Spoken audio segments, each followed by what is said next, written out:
Erev Tov, Shavua Tov, Tiskoshim Rabot, Neimot Vetovot, j'espère que vous avez tous passé. Bonne fête de Shavuot, un bon Shabbat, que je vous bénisse tous. Nous allons parler encore de Rav Israël, mon maître, notre maître. Vous savez que on va apprendre beaucoup de la vie des tzadikim. C'est une leçon de Moussa, leurs choix, leurs efforts, leurs épreuves. Tout ça peut nous servir d'exemple. Chazon-Ish a dit, c'est bien connu que lire une biographie d'un tzaddik, c'est du Moussa. Et bon, on va essayer d'honorer sa mémoire et de raconter encore quelques épisodes. Nous sommes donc au 4e épisode. Je vois que ça plaît, Baruch Hashem, parce qu'il y a beaucoup à apprendre, ça fait plaisir. Et on va encore, Bezrat Hashem, s'inspirer de quelques petits passages de la vie de Rav Israël que je vais vous raconter ce soir. Alors, Rav Israël, on en était donc à Sunderland. Rav Israël a vécu 17 ans à Sunderland, en Angleterre, dans le nord de l'Angleterre. On en était à son mariage. Il est resté longtemps sans se marier. Il s'est marié à 25 ans, mais il voulait se marier, mais il n'y avait pas de jeune fille Kshirot, Tzadikot, pour se marier. Le collège le Beth Yaakov d'Aix-les-Bains commençait, il y avait un petit peu comme ça, mais ça a été difficile. Et donc, je vous ai parlé de son mariage la dernière fois. Et il m'est revenu une chose que je n'ai pas mentionnée dans mon livre, mais regardez comme c'est joli. Rav Israël disait deux choses. Elle disait, heureusement qu'une jeune fille ne sait pas quelle va être la vie qu'elle va mener avec cet homme qu'elle choisit. Parce qu'elle disait, Rav Israël, si on m'avait dit la vie difficile que j'aurais, parce que Rav Israël est tombé malade relativement jeune, peut-être que en tant que jeune fille, je n'aurais pas voulu me marier avec Rav Israël. Si on m'avait dit qu'il allait avoir la sclérose en plaques et qu'il allait avoir cette maladie, cet état de santé, c'est une hospitalisation à domicile les 15 dernières années de la vie de Rav Israël. Mais elle disait, Rav Israël, heureusement qu'on ne me l'a pas dit. Parce que en tant que jeune fille, j'aurais fait le choix de ne pas me marier avec lui si j'avais su qu'il allait tomber malade. Et regardez tout ce que j'aurais raté. Elle était mariée avec un gadol. Elle disait, heureusement qu'on ne me l'a pas dit, parce que j'aurais dit non, alors qu'en vérité, c'est magnifique d'être marié avec un gadol comme Rav Israël. Et deuxième chose aussi que Rav Israël disait, elle disait, quand elle a rencontré Rav Israël, sa première rencontre, la première Péguisha, elle a dit à son Rav, il est bien, il est très bien, seulement il est petit. Rav Israël était plus petit que Rav Israël. Son Rav, Rav Israël lui a dit, tu sais, il est peut-être plus petit que toi, mais il a une tête de géant en Torah. Et Baruch Hashem, elle s'est mariée, elle était très heureuse, Baruch Hashem. Ils ont eu 7 enfants, Baïnara, qu'Hashem les protège, les bénisse. Donc Mam Israël a encouragé Rav Israël à passer la smicha de Dayan. C'est l'examen pour devenir juge rabbinique. Donc Rav Israël a passé à 29 ans, et il a fait, comme je crois en avoir parlé, un peu à la demande de Mam Israël. Lui, il n'en avait pas tellement l'utilité, mais heureusement, après, dans la ville de Sarcelles, quand il est venu, il a été Dayan, on avait besoin d'un Dayan. Et donc, heureusement qu'il a fait. Et il disait, à Mam Israël, il disait, quand il est rentré avoir passé la Dayanout, il lui a dit, j'aurais dû demander au Dayan de marquer ton nom sur la smicha, sur le diplôme. C'est parce qu'il a fait pour elle. Maintenant, regardez, Rav Israël, après avoir passé le diplôme, alors que les autres rabbinim qui ont passé avec lui le diplôme chez le Dayan Weiss, qui était le diplôme le plus difficile à obtenir à son époque, c'est un niveau d'exigence, une difficulté pour passer ce diplôme extrême. Rav Israël, il n'est pas rentré comme les autres rabbinim, raconter à leurs femmes, pressées de dire ça y est, enfin je l'ai eu. Non, Rav Israël, il a continué à taper dans les portes des maisons pour faire un peu d'argent, pour donner à une jeune fille qui n'avait pas de quoi se marier. Et Rav Israël aussi disait, un jeu de mots, on dit quand on offre un sacrifice, on doit poser la main sur la bête, et tout de suite après, on confesse ses fautes, et tout de suite après, on fait la shrita. Rav Israël, et ça s'appelle comment? Poser la main sur la tête de la bête, ça s'appelle smicha. Le même mot que le diplôme. Il disait techef le smicha, shrita. De même que quand on met la main sur la tête de la bête, on confesse ses fautes, tout de suite on lui fait la shrita. De même, j'aurais dû déchirer mon diplôme, parce qu'en vérité, lui, il n'en avait vraiment rien à faire du kavod. Il n'empêche que le Dayan Weiss a posé 19 questions très difficiles, vous imaginez, et Rav Israël a répondu aux 19 sur 19. Il s'est même permis de discuter avec le Dayan Weiss sur certaines de ses décisions de son livre Minchat Yitzhak, avec tout le respect, tout le kavod, mais pour montrer qu'il y avait peut-être des choses, selon l'opinion de Rav Israël, des éléments qu'on pouvait apporter pour discuter. Et il a parlé d'études avec le Dayan Weiss après la smicha. Et le Dayan Weiss a dit à ses proches qu'il avait été très impressionné de Rav Israël. Dayan Weiss a posé une question au sujet d'un Rav qui mentionnait une seule fois dans tout le chasse. Rav Israël savait ce que disait ce Rav-là et à quel endroit ça se trouvait. Pour vous dire, d'ailleurs, les autres rabbanim qui ont passé la smicha ne voulaient pas aller la passer s'il n'y avait pas Rav Israël avec eux. Il les a fait réviser dans le train, etc. Et Rav Israël un jour a eu une autre smicha. Alors je vais vous raconter. C'est qu'il y a un très grand Rav de Jérusalem. Il me semble que c'est Rav Goldschmidt, mais je ne suis pas sûr. Très grand dayan de Jérusalem, qui a fait passer la smicha aux élèves du collège de Sonderland. Et quand Rav Israël a été interrogé, sur Rav Goldschmidt ou un autre, je ne me rappelle plus vraiment le nom, il a été tellement impressionné, il a pris une feuille blanche, il l'a signée en bas. Il lui a dit, t'écris ce que tu veux. C'est comme si imaginez un grand en Torah qui fait un chèque en blanc. C'est un chèque en blanc, il peut écrire ce qu'il veut, il y a sa signature. Tellement il avait confiance dans la tzidkout. Il savait qu'il n'allait pas raconter n'importe quoi, il y a sa signature en bas. Ça peut faire une reconnaissance de dette, je ne sais pas quoi. Rav Israël s'en moquait de l'argent, mais c'est pour vous dire. Il a dit à Rav Israël, il dit voilà, je ferai ça qu'une seule fois dans ma vie, je le fais pour toi. Tellement il a été impressionné. Comme si, pour dire, tu es aussi grand, voire plus grand que moi.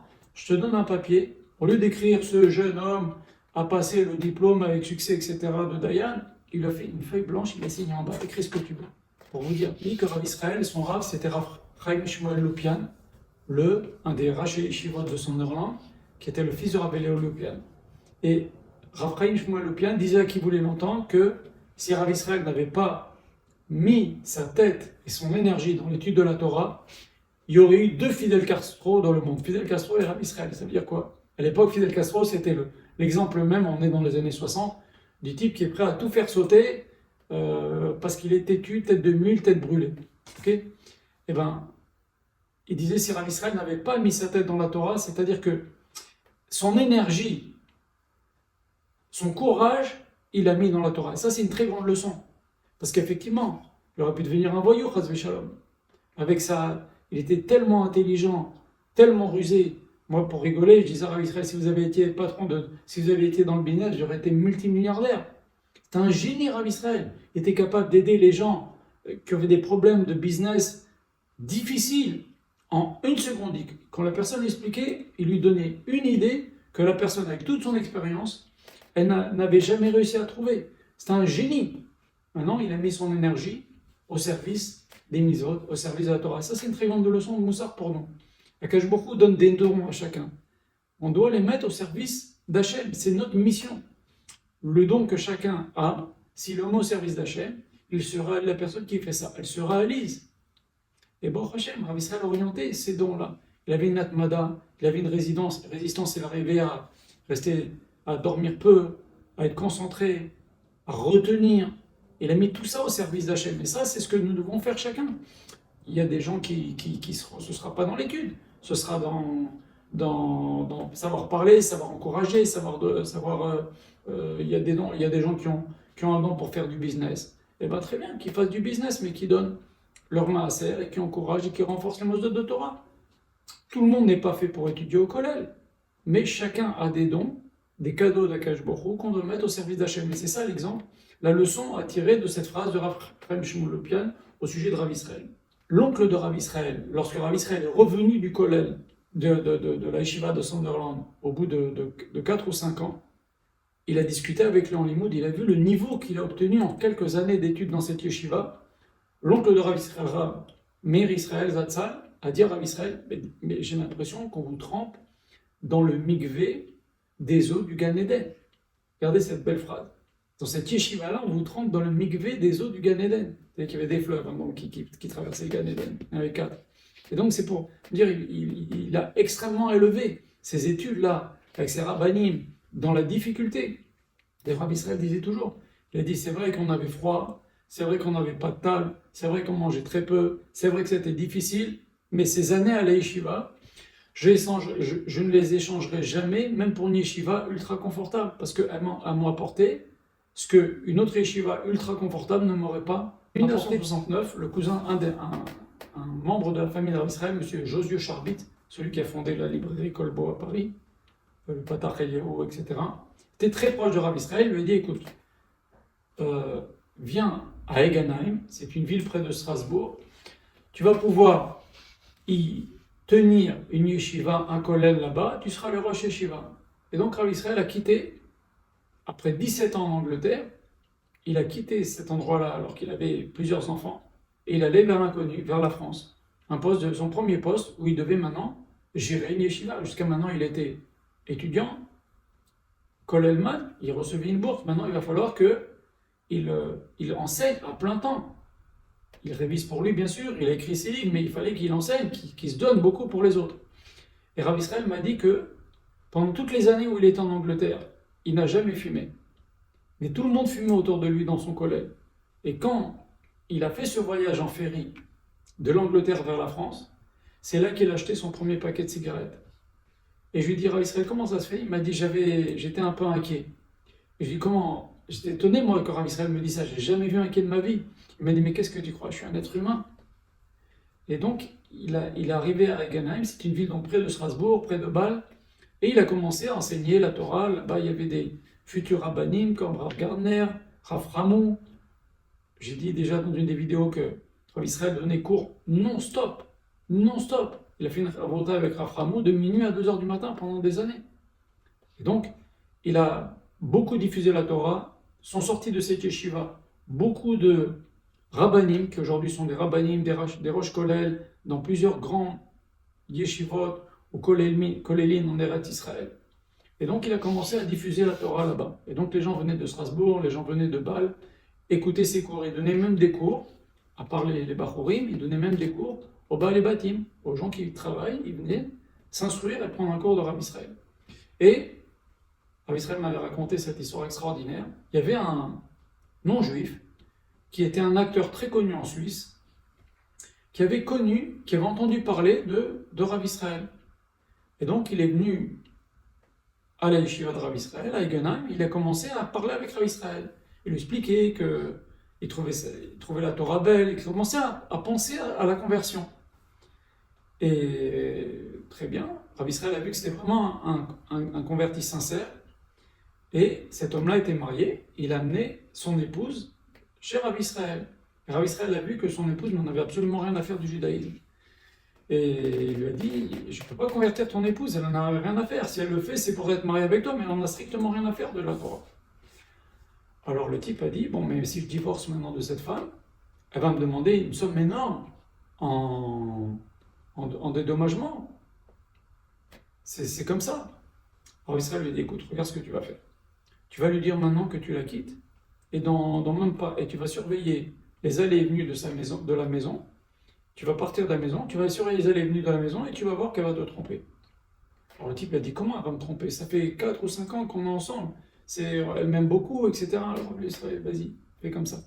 Le type, il a annoncé à cette femme-là qu'il a quitté, et il a surveillé les allées et venues. Il ne s'est pas passé 2 semaines qu'un homme est rentré dans la maison, et donc il est venu frapper à la maison, il lui a dit, tu me trompes, ouvre la porte.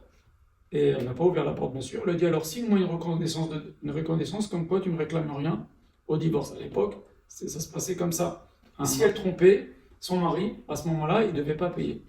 Et il a eu ce papier, finalement, il a pu donc se convertir, laisser cette femme, et sans avoir rien à payer. Et finalement, cet homme-là, il a étudié avec Rav Israël, il est parti en Eretz Israël. Aujourd'hui, il est sofer à Bnei Brak. Cet acteur suisse non juif est aujourd'hui sofer à Bnei Brak grâce à Rav Israël. Voilà. Un jour, il y a des journalistes d'un journal connu en Alsace qui sont venus, ils ont entendu parler de ces religieux dans cette campagne de Egenheim. Ils sont venus parler au Rosh Yeshiva Rav Israël. Ils ont commencé à l'interviewer. Rav Israël a accepté. Et parmi les questions qu'ils lui ont posées, ils lui ont dit, est-ce que votre épouse travaille? Rav Israël a dit non, Rav Israël ne travaille pas. J'ai décidé d'offrir à mes enfants une maman. Donc déjà, ils n'étaient pas riches, mais ils ont privilégié que les enfants aient une maman pour s'occuper d'eux. L'amour maternel, la présence maternelle, c'est très rachou, très important. Après, Rav Israël, une fois qu'on est venu à Sarcelles, quand ils sont venus à Sarcelles, les enfants déjà étaient un petit peu plus grands. Elle a travaillé, elle était professeure pendant des années et des années. Mais quand les enfants étaient petits, Rav Israël disait, j'offre une maman à mes enfants. Et ces mêmes journalistes ont demandé à Rav Israël, est-ce qu'on peut vous prendre en photo quand vous étudiez? Rav Israël a dit non, on va faire le contraire. Je vais étudier et vous allez me prendre en photo. Et pourquoi? Il a dit parce que je ne veux pas faire semblant d'étudier pour que vous me preniez en photo. Je vais étudier, vous allez venir dans quelques minutes et vous me prendrez en photo. Mais je ne veux pas faire genre j'étudie pour que vous me preniez en photo. Et Rav Israël donc arrive à Sarcelles en 1975, en août 1975. Donc 6 ans après avoir passé 6 ans à Egenheim. Il arrive dans une ville, toujours M. Charbit qui l'a fait venir à Sarcelles, et Rav Israël met comme condition, moi je viens à Sarcelles à la condition que le jour où j'arrive, il y a 10 kollels. J'ouvre un kollel, c'est-à-dire un centre d'études pour les hommes qui étudient à plein temps et qui sont rémunérés, des pères de famille. Et donc, c'est ce qu'il a fait. Ils ont trouvé 10 kollels, le budget pour tenir un certain temps pour démarrer. Et Rav Israël, quand il est arrivé à Sarcelles, il y avait déjà, il était donc proche kollel de ce kollel-là, et donc il a fait un kollel. Et pourquoi il a voulu ainsi? C'est parce que quand il y a un kollel, et il y a des gens qui étudient la Torah à plein temps, ça a forcément des répercussions.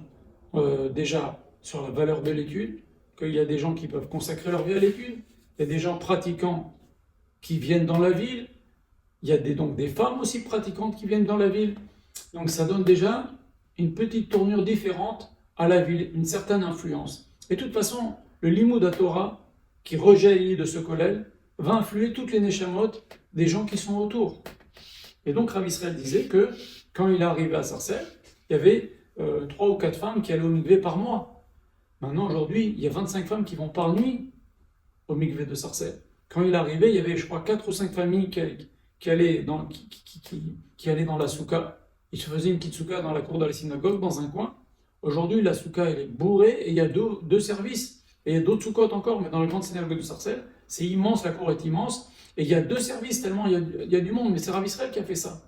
C'était vraiment... Il y avait pourtant pas mal de juifs déjà quand il est arrivé en 1975. Mais bon, Sukkot, Mikvé. Et donc il est arrivé, voilà un homme religieux qui arrive, qui a une barbe, un chapeau, qui ne serre pas la main aux femmes. C'est le premier homme qui ne serrait pas la main aux femmes en arrivant à Sarcelles. C'était vraiment... il disait avec humour, il disait « Salut avec toute ma tête, sauf mes soucis que je garde pour moi ». Et donc il a vraiment commencé à opérer une révolution doucement, doucement, en donnant des cours aux jeunes, en donnant des cours aux adultes, en donnant des cours de femmes. Pendant des années, il a donné des cours de femmes le lundi soir dans son collège. Donc, des fois, des cours de femmes dans les maisons. Il n'a pas arrêté de donner des cours. Ça lui a valu des tensions. Il y avait beaucoup de parents qui entendent leur fils qui commence à dire « je vais faire une année de yeshiva ». Ils commencent à faire des histoires arabes Israël. C'était quelque chose de nouveau, le limoud. Il y avait le judaïsme, on va à la prière, shacharit, mincha, arvit, puis voilà, on rentre chez soi. Et puis voilà, on mange cachère, il n'y avait qu'une seule boucherie cachère à Sarcelles, je me rappelle. Et il y avait 0 épicerie. Dans la boucherie cachère, il y avait un petit peu de produits cachères, et puis voilà. Puis voilà, maintenant Sarcelles, c'est ce qu'on appelle la petite Jérusalem. Il y a plein d'épiceries, plein de boucheries, plein d'écoles, il a fait la révolution. Tout ça, et combien de gens ont envoyé leurs enfants à la yeshiva pour qu'ils aient eu au moins une instruction de Torah? Et combien de jeunes ont décidé d'aller au kollel, étudier la Torah, sont devenus des Talmidei Chachamim aujourd'hui, essentiellement en Israël. Combien? Ça se compte par dizaines. Tout ça, c'est grâce à Rav Israël. D'ailleurs, il le lui rendait bien. Chaque année, à Simchat Torah, tous les Bachorim, vous savez, ils rentrent, qui sont dans les Shivot, ils rentrent pour passer les fêtes en famille. Et donc, à Sukkot, ils venaient à Simchat Torah l'après-midi et ils chantaient, ce qu'on appelle comme si ils chantaient des belles chansons pour faire plaisir aux Rabbins. C'était magnifique. Il y avait peut-être 20, 30 Bachorim qui chantaient comme ça des belles chansons à Rav Israël. C'est grâce à lui qu'ils sont partis à l'Yeshiva.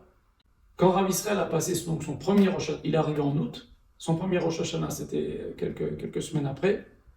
Et Mme Israël, elle a passé Rosh Hashanah à Sarcelles. Elle est rentrée de la prière et s'est mise à pleurer. Pourquoi? Parce qu'ils ont connu les Rosh Hashanah à Sunderland, à Egenheim, dans un public orthodoxe, avec toute la solennité de Rosh Hashanah et la compréhension de la gravité de Rosh Hashanah.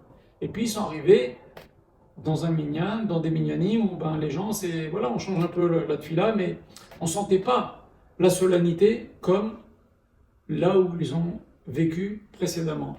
Et Rav Israël a eu cette phrase extraordinaire, il a dit « T'inquiète pas, je vais changer ça ». Effectivement, maintenant vous allez dans les minyanim, on ressent Rosh Hashanah, il y a Baruch Hashem, il y a un site qui s'appelle horairedesarcelles.com. Vous allez voir, il y a au moins 15 ou 20 minyanim à Sarcelles. Et des bêta midrash, etc., etc. Mikveom, Blainara, c'est extraordinaire. Tout ça, c'est Rav Israël. D'ailleurs, Rav Israël disait, j'ai accouché une ville. Rav Israël, il a commencé un beau jour, il a dit, maintenant, j'ai un problème. Je crois que c'est dans la soukha, il a dit, j'ai un problème, ma famille, mes enfants et mon épouse, nous n'en avons pas pris de lait depuis des semaines et des semaines, j'ai des petits-enfants. On lui dit, pourquoi? Il dit, parce qu'on ne peut pas prendre du lait qui n'est pas chamour. Vous vous rendez compte? À Sarcelles, tout le monde prenait du lait pas chamour. C'est Rav Israël qui a mis ça, qui leur a appris cette halakha. Et donc, ils ont décidé, à tour de rôle, il y avait des fermes aux alentours de Sarcelles, d'aller faire la traite. Et donc, chacun venait, il allait faire la traite, il amenait 2 ou 3 grands trucs en fer, comme ça, récipients en fer, et les gens prenaient du lait chamois. C'est pas comme aujourd'hui, on trouve dans les macolettes du lait chamois. Il fallait aller à la ferme, apporter ces récipients-là, les gens se servaient. Vous vous rendez compte la révolution qu'il a faite, doucement, doucement.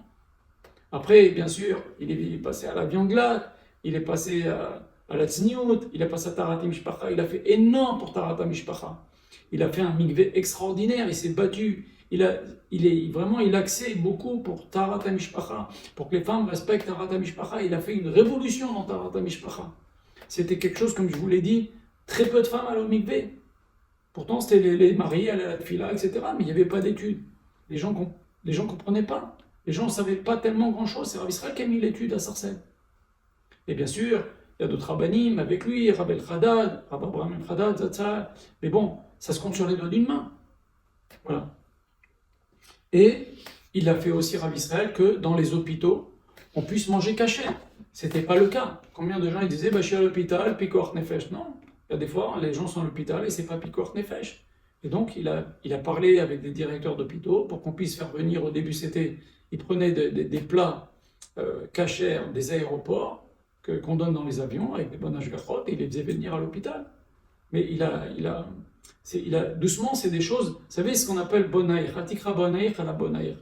Ce ne sont pas seulement les enfants d'Akadosh Baruch Hu, ce sont les constructeurs. Et il y a des gens comme ça, comme Rav Issel, Rav Raikin, Rabbeinu Gershon, Rav Rothenberg, Zatzal, tous ces rabbanim-là qui ont œuvré dans les années 70, alors que ce n'était pas du tout dans le coup d'étudier la Torah ou de respecter la halakha, eh ben, c'était dur. Ils ont travaillé dans le dur et ils ont réussi. Et tout avec la bonne humeur et la sympathie. Ça, Rav Israël, il a réussi tout ce qu'il a voulu avec. Il nous a montré une Torah de joie. Excusez-moi l'expression, il n'y avait pas de rasra avec Rav Israël. Tout était dans la joie. C'est un privilège de faire la Torah. C'est un luxe, c'est un bonheur. Et tout avec humour, tout dans la bonne humeur, dans la simcha et dans la droiture. Alors, Rav Israël, pour terminer ce petit cours d'aujourd'hui, quand il y a une macolette qui a ouvert à Sarcelles, il lui a imposé, la personne qui connaissait bien, il lui a dit, écoute, tu fais les matzot, le prix le plus bas possible. Il a vendu 10 tonnes de matzot. Avant, c'était compliqué d'avoir des matzot. Il y avait des matzot à Sarcelles, il se faisait réalimenter tous les jours. Il a vendu 10 tonnes de matzot le premier Pessah. Vous vous rendez compte? 10 000 kilos de matzot. C'est énorme, parce que les gens venaient de Paris acheter des matzot. Parce que c'était pas facile à trouver. De Paris, du Rincy, de toute la région parisienne. Ils venaient à Sarcelles, des matzot pas chers. Et Rav Israël disait, on n'a pas à payer cher pour manger cachère. Aujourd'hui, tout est à l'envers. Aujourd'hui, il y a beaucoup d'abus. Mais Rav Israël, il disait, on n'a pas à payer cher pour manger cachère. Il faut le rendre accessible et facile pour tout le monde. Et je vous raconte une dernière histoire. Il y a quelqu'un qui a demandé l'ashgacha à Rav Israël pour du vin. Bien sûr, Rav Israël a envoyé ses chambrim. Ils ont fait un bon vin extraordinaire. Et cette personne-là a voulu payer Rav Israël. C'est normal. Il a envoyé des chambrim pour surveiller, etc.